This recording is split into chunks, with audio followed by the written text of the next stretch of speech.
A dor que não é minha. Texto de autoria de Yoskaz. Quando cheguei em frente à oficina de Loureiro, na pequena e charmosa cidade que fica no sopé da montanha que acolhe o mosteiro, o sapateiro fechava as portas. Apesar dos horários inusitados de funcionamento da oficina, estranhei, pois ainda amanhecia. Ele me recebeu com o sorriso e a alegria serena de sempre. Convidei-o para um café fresco e uma prosa vadia. Loureiro disse que não podia naquele instante. Iria visitar a sua irmã. Ela está muito doente, explicou. Ofereci-me para lhe fazer companhia e ele aceitou. No hospital, percebi que a situação dela era muito grave. Embora estivesse lúcida e conversasse com desembaraço, não foi difícil entender as dificuldades que passaria nos próximos meses caso ainda tivesse esse tempo de existência. Diferente não foi o diagnóstico do médico que conversou conosco em separado. Lorena, filha da irmã do sapateiro, estava junto e desabou em um pranto sofrido. Loureiro a abraçou, não disse palavra e dirigiu ao médico algumas perguntas para dirimir dúvidas que tinha. Não vi em seus olhos qualquer traço de sofrimento, detalhe que me causou espanto, pois o considerava um homem de sensibilidade apurada. Ao final da conversa, Loureiro disse que retornaria ao quarto da irmã. Lorena falou que precisava se acalmar e fumar um cigarro. Foi para o lado de fora do hospital. No quarto, Loureiro conversou bastante com a irmã. Ela pediu para que ele a atualizasse quanto ao seu quadro clínico. Com enorme tranquilidade e imenso carinho, o sapateiro lhe transmitiu a verdade crua, sem enfeites ou subterfúgios, deixando claro a realidade próxima que a aguardava. Muito emocionada, ela chorou. Depois, agradeceu a honestidade do irmão. Disse que o tempo sempre será um precioso artigo com validade indeterminada. Contudo, a percepção da fragilidade da existência a fazia ter um olhar diferenciado para o tempo. Havia muito o que fazer. Ali, eles travaram uma interessante conversa filosófica, levantando uma questão de extrema importância. Por qual razão nem sempre damos prioridade às nossas prioridades? Incoerente, não? Se a essência da vida é se tornar uma pessoa melhor e amar mais intensamente, por que não nos dedicamos mais a esses objetivos? Por qual motivo dedicamos tanto tempo para os problemas da sobrevivência, deixando em segundo plano as questões da transcendência? Ora, porque temos contas a pagar: aluguel, mercado, escola, remédios e uma infinidade de serviços indispensáveis ao cotidiano faz os dias ficarem corridos demais. Se é assim, por que não procuramos as portas da transcendência durante a batalha da sobrevivência? Sim, não somente é possível, porém, se trata de um maravilhoso instrumento evolutivo. Quando bem aproveitada, conseguiremos encontrar os segredos da transcendência nas filigranas da sobrevivência. Elas não se anulam, ao contrário, se auxiliam. Por tocarem no assunto, começaram a relembrar fatos da infância e da adolescência, nos quais as dificuldades serviam para lhes moldar o caráter e ensinar sobre a necessidade de superação. Como se tornaram órfãos na adolescência, desde cedo aprenderam a encontrar em si mesmos as forças que precisavam para superar os inevitáveis obstáculos da vida. Foram lembranças alegres, pois percebiam que haviam evoluído graças aos problemas que tiveram de enfrentar. A sua irmã comentou que agora teria de aprender a lidar com aquela doença avassaladora, sem saber de quanto tempo dispunha. Loureiro ponderou. Em verdade, ninguém sabe de quanto tempo realmente dispõe. Dias a mais não significam dias melhores. Os tolos se preocupam com números, os sábios com o rumo. Assim, saber que o show está prestes a terminar pode se tornar uma dádiva, permitindo ao artista o soneto final. O sapateiro a alertou. Contudo, não se permita a falácia de viver cada dia como se fosse o último. Isto lhe trará arrependimento por tudo que não foi feito ou desperdiçado, como quem contraiu uma dívida alta demais para quitar no pouco tempo que resta. Haverá muita ansiedade na espera pelo fechamento repentino da cortina. O tempo será um vilão. Você sentirá amargura e medo. Viva cada dia como se fosse o primeiro. Assim saberá que todas as possibilidades de criação estão ao seu alcance. Haverá leveza, calma e alegria típicas de quem consegue vislumbrar infinitos horizontes. Você se sentirá fortalecida ao se aproximar da sua essência, a fonte da sua verdadeira força, aquela que desperta quando vivemos o melhor que habita dentro de nós, um lugar onde o medo não existe. Assim, deixamos de nos preocupar em agradar o público e passamos a encantar o nosso próprio coração. É um tempo onde o tempo não mais importa. Nada impedirá o acesso às maravilhas da vida que residem em nossa consciência. Aquelas palavras iluminaram os olhos da sua irmã, que balançou a cabeça e nos ofereceu um lindo sorriso. Por um breve instante, ela entendeu o poder incomensurável que tinha nas mãos. Foi um momento de intensa luz que se alterou no segundo seguinte. Lorena, que entrara no quarto e ouvira o final da conversa, tinha os olhos inchados e avermelhados. Sem conter o pranto, se ajoelhou ao lado da mãe, suplicando que ela não a abandonasse. No mesmo instante, o sorriso desapareceu do rosto da irmã de Loureiro, sendo substituído por uma feição de sofrimento.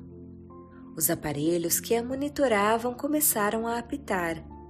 A enfermeira entrou no quarto, chamou o médico e pediu que nos retirássemos para que realizassem alguns procedimentos de emergência. No saguão do hospital, o sapateiro nos convidou para ir a uma padaria próxima dali. Confessou que desejava uma xícara de café acompanhada de um sanduíche com ovo e o bom queijo da região. Lorena sacudiu a cabeça recriminando a atitude do tio e declinou do convite. O sapateiro me contava uma história divertida.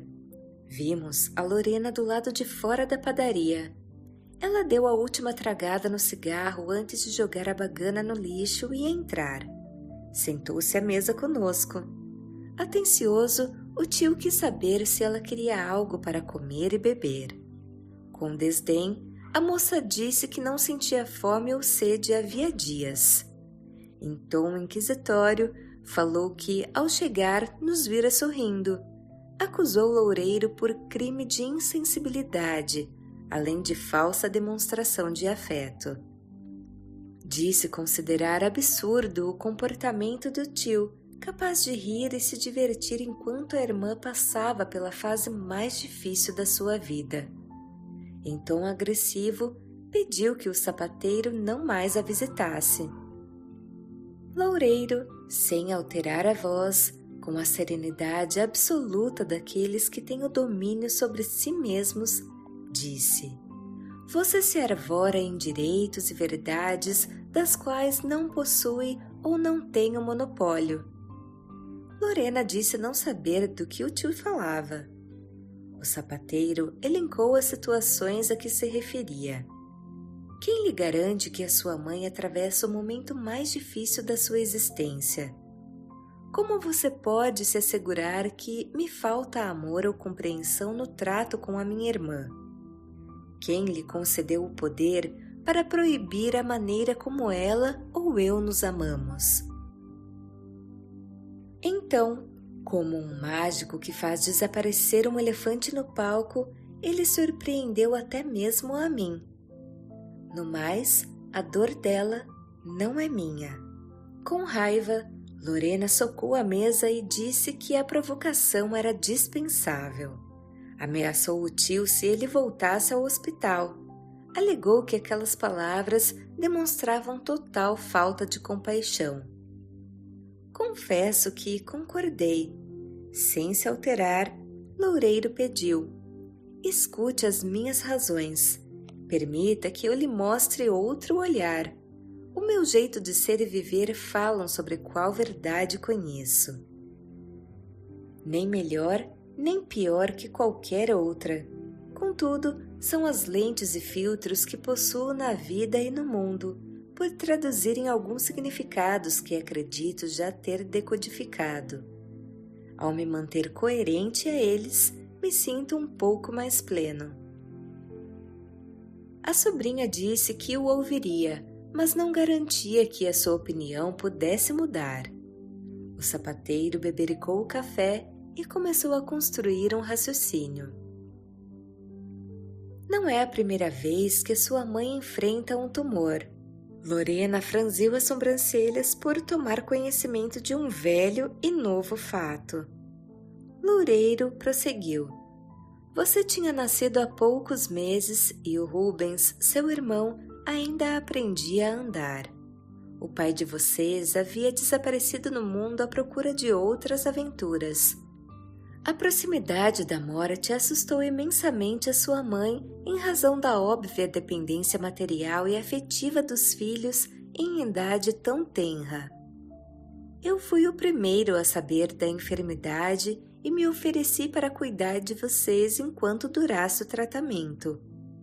Ela me disse que a presença dos seus filhos ao seu lado era importante naquele momento tão delicado, pois lhe traria forças para superar a situação. Pediu apenas que eu prometesse cuidar de vocês caso ela não pudesse vê-los crescer. Dei-lhe a minha palavra e ela respirou tranquila. Foi uma batalha que forjou a têmpera da guerreira que havia dentro dela. Ao receber a alta, estava maior e mais forte. Você e o Rubens nunca souberam sobre esse fato porque não mais importava saber. A página estava virada. Os verdadeiros heróis não se preocupam em contar a própria história. Diferente de hoje, quando a doença retorna em um momento em que vocês são adultos, têm autonomia financeira, possuem um código de ética bem desenhado e têm idade suficiente para adquirirem o indispensável equilíbrio emocional. Não tenha dúvida, daquela vez foi mais difícil. O sapateiro bebeu mais um gole de café e prosseguiu. Amor é uma virtude que requer entendimento. Para tanto, não pode faltar percepção e sensibilidade. O amor que sempre conectou a mim e a sua mãe foi um sentimento maduro, no qual havia muita solidariedade, mas nenhum drama, vitimismo ou qualquer pieguice. A aceitação sobre as dificuldades do cotidiano, seja qual for, trata da lição da vez para quem está diante do problema. Claro, há que se acolher e auxiliar o outro. No entanto, agregar mais sofrimento não traz nenhum ganho. Ao contrário, atrapalha ao invés de ajudar. O sofrimento retira a clareza das ideias e o desespero afasta a esperança. Lorena interrompeu para questionar se o fato de vê-la chorando possa ter levado à piora momentânea do quadro clínico da mãe. Loureiro foi sincero. Eu não posso afirmar, mas é possível que tenha acontecido. A questão não é somente o comportamento que se deve ter diante da sua mãe, mas o sentimento que irá permear os seus dias enquanto perdurar o tratamento. A sobrinha argumentou que aquela foi a expressão do amor que sentia. O tio concordou, mas ponderou. Sem dúvida, é inegável o amor que existe em você. Assim como é valioso o seu comprometimento em oferecer o melhor para ela. Entretanto, ao perceber a dor de uma filha, o sofrimento de qualquer mãe se intensificará. Qual a necessidade disso? Nenhuma dor é necessária para a existência do amor. O seu sofrimento não irá diminuir o dela, portanto, é desnecessário. Ela precisa sentir o amor em forma de esperança e fé, não em formato de desespero e pranto. A maneira como manifestamos o nosso amor faz muita diferença.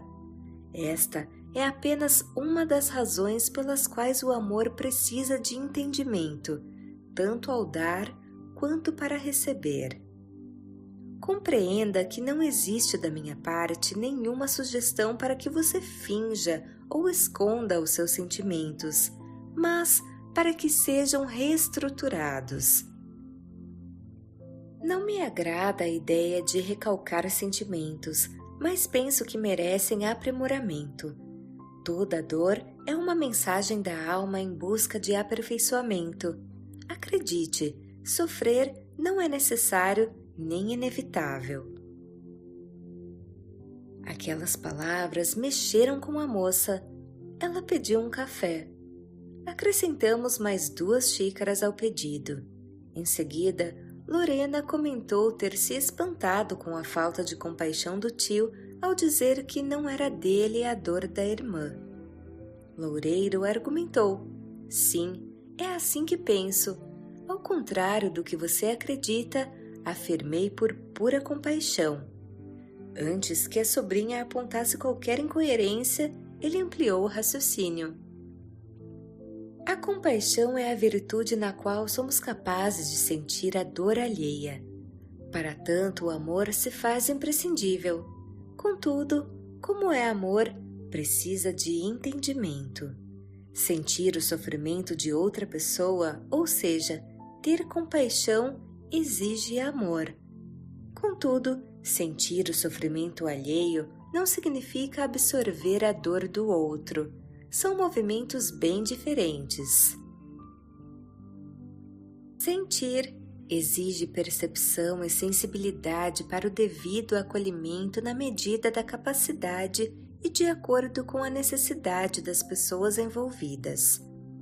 Absorver a dor alheia não diminuirá o sofrimento daquele que sofre, apenas o expandirá através das pessoas que a amam em progressões sem fim. É um desserviço ao amor. O amor maduro oferece a mão, acolhe nos braços e no coração, mas não sofre, até porque o sofrimento debilitará você, prejudicando o auxílio daquele a quem pretenda ajudar. Deixar-se contaminar pelo sofrimento não é necessariamente um gesto de amor, porém de imaturidade na arte de amar. Lorena questionou se aquilo não seria a atitude de uma pessoa insensível. Loureiro discordou. Insensibilidade é outra coisa e é bem diferente. Ocorre quando viramos as costas e menosprezamos as dores do mundo. Na maturidade, o amor é sábio. Sabe que em cada problema existe um mestre à espreita para ensinar uma lição.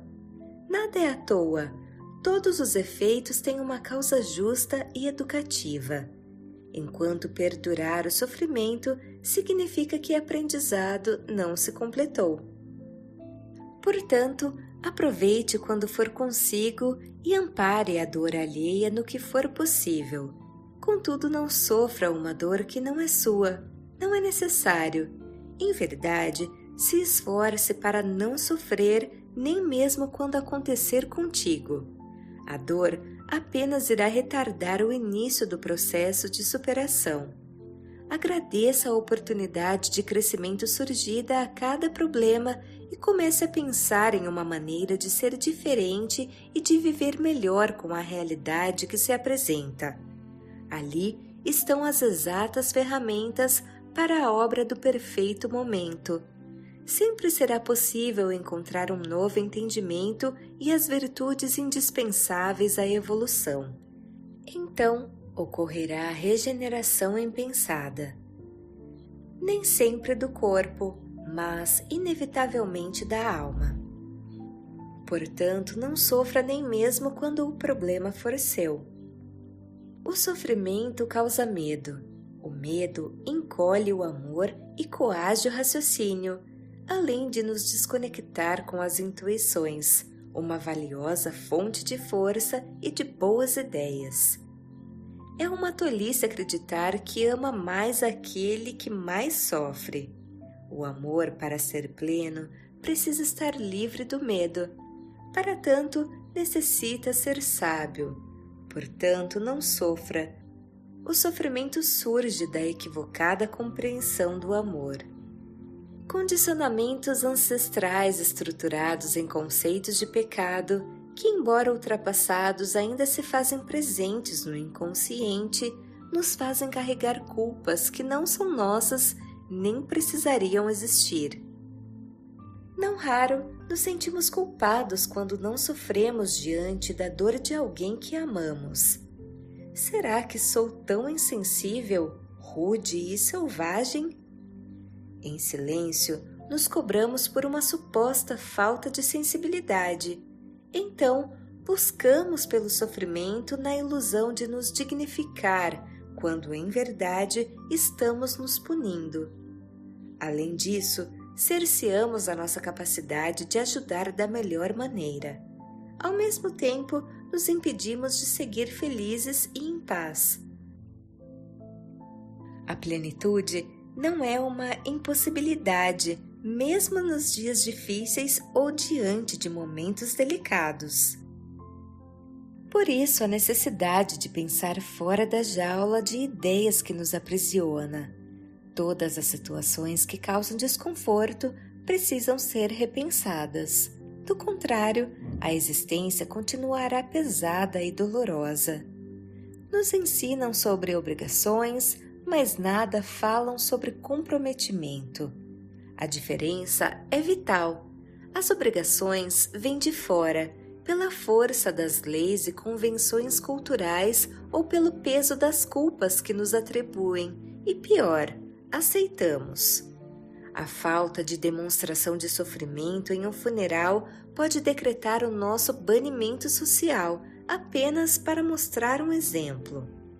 A outra face da obrigação é o comprometimento. Ele nasce dentro da gente e se move por amor. É uma escolha livre e consciente em acolher, cuidar, prover ou ajudar. Esta é a diferença entre a sobrecarga e a leveza da vida, além de tornarem as relações mais dignas.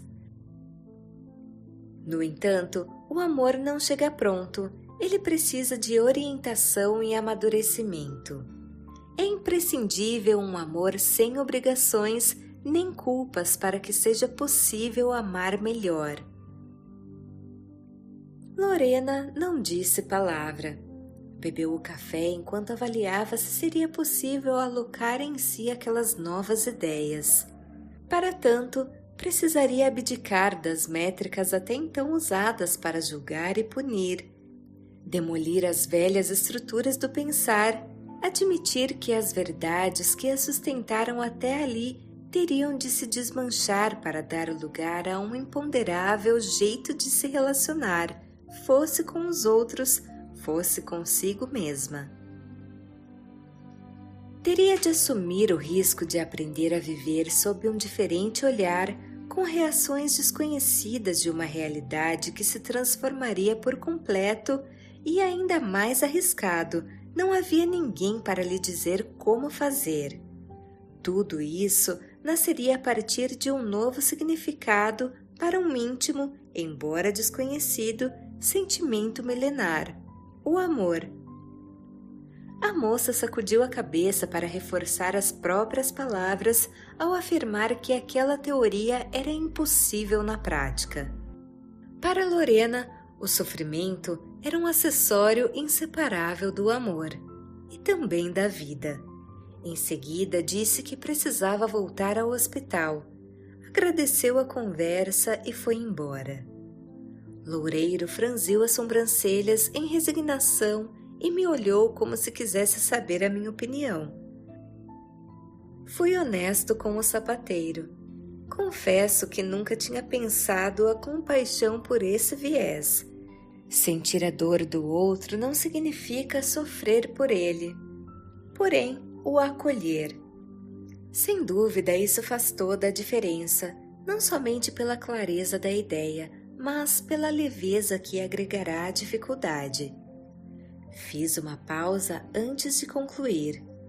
Um revolucionário e libertário jeito de ser e viver. Muitos não terão condições para romper com conceitos ancestrais de dominação e culpa, as acusações e as condenações com que tanto se maltratam e distorcem a realidade. De outro lado, outros farão um mau uso de um bom argumento ao justificarem a própria insensibilidade. Poucos estão prontos para fazer o uso adequado desta bela ideia. Loureiro me perguntou como seria possível equacionar a questão. Dei de ombros e brinquei. Com mais 2 xícaras de café? Ele sorriu e chamou o garçom. Voz de Paula Pauline.